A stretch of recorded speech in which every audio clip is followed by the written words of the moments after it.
કોટનની કરી લઈએ તો કોટનની કિંમતોમાં હાલ ઘટાડો જોવા મળી રહ્યો છે, જેના કારણે મિલ્સની માંગમાં વધારો થવાની આશંકા દેખાઈ રહી છે. સૂત્રો પ્રમાણે બજારમાં કિંમતોમાં વધુ ઘટાડો આવે એવી સંભાવના દેખાઈ રહી છે અને સાથે જ બીજી તરફ ગુજરાતના ખેડૂતો ધીરે ધીરે બજારમાં પાક લઈને આવી રહ્યા છે. આવામાં આગળ માંગની અને સપ્લાયની પરિસ્થિતિ કેવી રહેશે તેના ઉપર વધુ ચર્ચા કરીશું કોટન એસોસિએશન ઓફ ઇન્ડિયાના એટલે કે CAIના પ્રેસિડેન્ટ અતુલ ગણાત્રા સાથે. અતુલજી, સ્વાગત છે આપનું CNBC બજાર પર. અતુલજી, સૌથી પહેલાં તો એ જાણવું છે કે જે રીતના કોટનના ઉત્પાદનના અનુમાન આવી રહ્યા છે, ઓછા ઉત્પાદનની આશા છે, લગભગ 7% જેટલું ઓછું ઉત્પાદન છે, તેમ છતાં કિંમતોમાં એની ઇમ્પેક્ટ નથી દેખાઈ કે વિપરીત દેખાય છે. આનું શું કારણ છે? જી નમસ્તે, ગુડ ઇવનિંગ.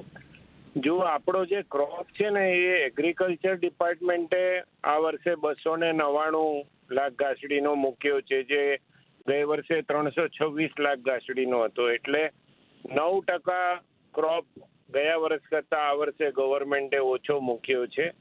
એનું મેઇન કારણ છે કે સોઈંગ બધી જગાએ ઇન્ડિયામાં 9 થી 10% સોઈંગ ઓછું છે અને મેઇનલી નોર્થ ઇન્ડિયામાં 35% સોઈંગ ઓછું છે અને 13% સોઈંગ કપાસનું ઓછું છે.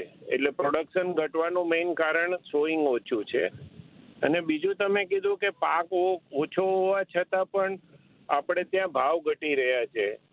એનું કારણ છે કે આ વર્ષે ગવર્મેન્ટે જે ઓઇલ ઉપર જે ડ્યુટી વધારી એને કારણે આપણું જે કોટન વોશ 900 રૂપિયા હતું એ 1250 રૂપિયા થઈ ગયું. તો તેલના ભાવ, કપાસિયા તેલના ભાવ વધવાને લીધે સીડના ભાવ વધી ગયા અને સીડના ભાવ વધવાને લીધે રૂનો ભાવ ઘટ્યો છે. પણ હવે એ કેટલા દિવસ ટકે છે, શું થાય છે, એ એક જોવાની વાત રહેશે. ને રૂના ભાવ જે ઘટીને 53,500 રૂપિયા થઈ ગયા હતા એ આજે સારા શંકર 4ના ભાવ 54,500 થી 55,000 બોલવા લાગી ગયા છે. એટલે જે નીચેના ભાવ હતા ત્યાંથી 1,000 રૂપિયાનો રૂના ભાવમાં પણ સુધારો થયો છે.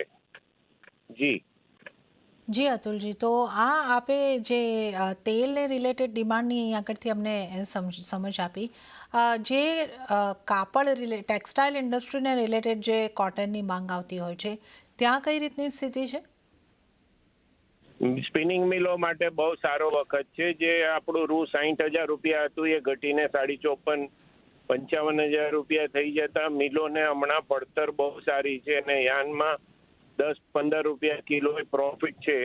એટલે અમને એમ લાગે છે કે કોટનનું કન્ઝમ્પશન વધશે, એનો વપરાશ વધશે કારણ કે પ્રોફિટ છે. તો સ્પિનિંગ મિલોનો પણ વપરાશ વધશે. તમે જેવી રીતે કીધું એવી રીતે એની માંગમાં વધારો થયો છે. જી ઓકે, તો સ્પિનિંગ મિલોની માંગ અહીંયા આગળથી કોટનની કિંમતો ઘટતા અહીંયા આગળથી વધતી દેખાઈ રહી છે.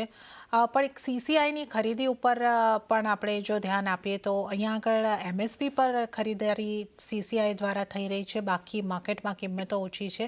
તો આની કઈ રીતની સ્થિતિ તમે જોઈ રહ્યા છો, કેવી ઇમ્પેક્ટ છે?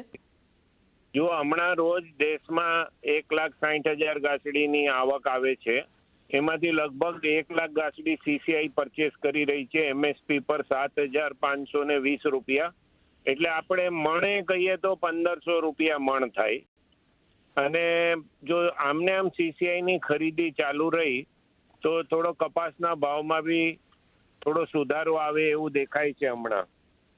એટલે CCIની પરચેસ બહુ સારી છે. MSP પર ફાર્મરને સપોર્ટ આપી રહી છે, પૂરો સપોર્ટ આપી રહી છે CCI. જી અતુલજી, તો આપનો ખૂબ ખૂબ આભાર. આપ અમારી સાથે અહીં આગળ જોડાયા અને આ કપાસને લગતી અમારી સાથે ચર્ચા કરી, કોટનને લગતી ચર્ચા કરી. આપનો ખૂબ ખૂબ આભાર. તો આપણે જે રીતે અહીં આગળથી વાત કરી કે કિંમતોમાં ઘટાડો આવ્યો છે સ્પિનિંગ મિલને માટે, આ એક સારા સમાચાર હોઈ શકે છે. પણ CCI દ્વારા જે ખરીદી થઈ રહી છે એ પણ ખેડૂતો માટે આવકારદાયક છે. પણ